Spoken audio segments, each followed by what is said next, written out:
Bonjour à tous, j'espère que vous allez bien. Aujourd'hui, je vais vous montrer comment installer le logiciel MPPS, qui est un outil de reprogrammation moteur conçu pour la lecture et l'écriture des données d'un calculateur des véhicules.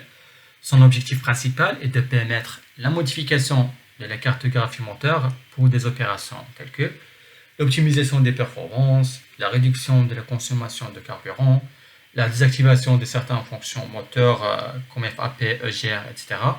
Le logiciel il est compatible avec les boîtiers MPPS Red et MPPS Black qui se connectent à l'ordinateur et à la voiture via la prise OBD2. Le MPPS est apprécié pour son interface simple et sa capacité à gérer une grande variété de calculateurs en utilisant des modes avancés tricore et multiboot. Sinon, la différence entre la MPPS Red et la MPPS Black, c'est que la MPPS Red est une interface de programmation sans limite d'utilisation, donc vous avez un nombre illimité d'utilisations. Cependant, pour la MPPS Black, quant à elle, est une version bridée par un compteur, donc souvent limitée à des utilisations.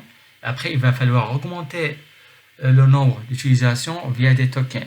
C'est pour cela que je vous conseille de vérifier ça avec votre vendeur avant d'acheter le boîtier MPPS. Sinon, pour choisir entre la MPPS et le boîtier caisse, vous devez considérer votre expérience et votre budget.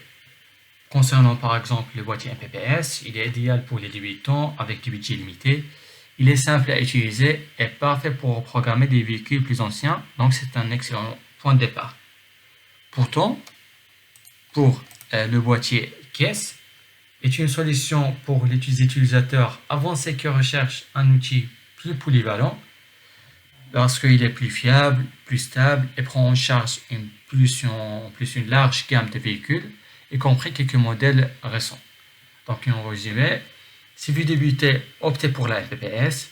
Si vous voulez un outil plus robuste et professionnel, choisissez la caisse et complétez avec le CATAC. Alors, et sinon, avant de procéder à l'installation, si vous êtes intéressé par les logiciels de diagnostic comme la VCDS, la CAS-Suite 2.8, la CAS-Suite 2.25, la Delphi, l'Autodata, l'ETCA, le VAS 6154, le logiciel Diagbox, Fullship, l'Autodata, ou bien même le logiciel qui répare les câbles VCDS, VACOM, vous trouverez les liens pour installer ce logiciel sur la description. Et si vous êtes intéressé par une assistante pour installer le logiciel à distance via TeamViewer ou AnyDesk, vous pouvez nous contacter via notre numéro WhatsApp sur la description. Vous n'allez rien payer tant que l'installation n'a pas été faite correctement.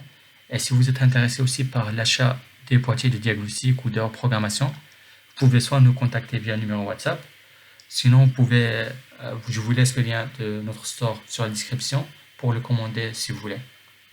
Et maintenant, on commence l'installation. L'installation est simple. Il suffit juste d'ouvrir le dossier de la MPPS V21. Et là, on va ouvrir la MPPS. On va couper le dossier. Et on va partir sur le disque local C. On va le coller ici. Après ça, on va rentrer sur le dossier MPPS, sur le disque local C. Là, sur Device Driver. Et là, on va installer les drivers. Sauf que, comme vous constatez, on a deux drivers, 64 bits et 32. Pour installer le bon driver, il suffit juste d'aller sur ce PC et cliquer sur le bouton droit et cliquer sur Propriétés. Et là, comme vous constatez, dans mon cas par exemple, j'ai un 64 bits. Donc, je vais installer celle de 64. Cliquez sur Suivant. Et terminé. Donc, l'installation des drivers, c'est rapide. Donc, après ça, on va retourner. On va cliquer sur le bouton droit de la MPPS. Et on va créer un raccourci ici. On va fermer la page. Là, comme vous constatez, on vient de créer le raccourci. Et là, on va essayer d'ouvrir le logiciel. Donc c'est normal qu'on n'arrive pas à ouvrir le logiciel parce que le boîtier n'est pas branché. Donc on va faire un test ensemble pour la détection entre le boîtier MPPS avec le logiciel.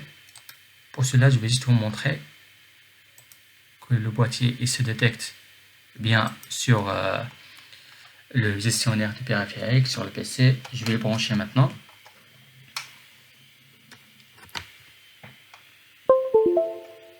Maintenant, comme vous voyez, j'ai bien le boîtier qui a été détecté. Je vais maintenant réouvrir le logiciel MPPS. Maintenant que vous voyez tout est bon, vous pouvez choisir ici la marque de véhicule, le modèle, ici la langue par exemple, si vous voulez mettre en français ou en anglais. Là par exemple, le checksum pour sortir, lire. Donc maintenant, il vous reste que lire et sauvegarder la cartographie d'origine du véhicule. Ensuite, modifier ce fichier et à la fin, vous devez mettre le fichier modifié dans le calculateur pour programmer le véhicule. Mais attention, assurez-vous que la batterie de votre véhicule est stable et ne débranchez jamais l'interface pendant l'opération. Donc sur ce, je vous laisse. Bonne journée.